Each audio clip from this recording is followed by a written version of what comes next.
Hello friends, সবাইকে good afternoon. কারা কি করছো? আমার দুপুরবেলা রান্না হয়ে গেছে, এখন খাওয়া দাওয়া করবো। ছেলে খেয়ে গেল কম্পিউটার ক্লাসে। তো আমার এই ঘরটা কাপ্তান ড্রেসটা অর্ডার করেছিলাম, তো এসছে একটু আগে। তো ভাবলাম একটু পরে দেখি, ট্রায়াল দিয়ে দেখি কেমন লাগে।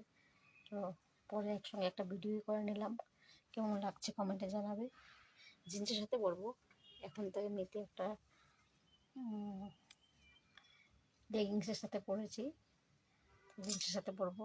মানে কাফতান ড্রেসটা আনার কারণ হলো গিয়ে একটু ঢিলা ঢিলা, বাইরে যদি যাই তো ওখানে গেলে তো আর টাইট টাইট ড্রেস কিছু পরতে হবে না, এত গরম। তার জন্য এই যে হাত ছাট ঢিলা ঢিলা দেখো কি ভালো লাগছে, তার জন্য নিয়ে আসলাম কাফতান ড্রেসটা। টপ জিন্সের সঙ্গে পরবো। তো আমার কাফতান টপটা কেমন লাগছে তোমাদের, তোমরা একটা কমেন্টে জানিও, ভালো লাগবে। আর এখন আমি ভাত খাবো, রান্না করে নিয়েছি, হাজব্যান্ডও খেয়ে নিয়েছে, একটু রেস্ট করছে, তারপরে যাবে ডিসপেন্সারিতে আবার ডিউটিতে। তো আমিও খেয়ে নেব। আর তোমরা কারা কারা খাওনি সবাই খেয়ে নাও। কার কার দুপুরবেলা রান্না বান্না হলো?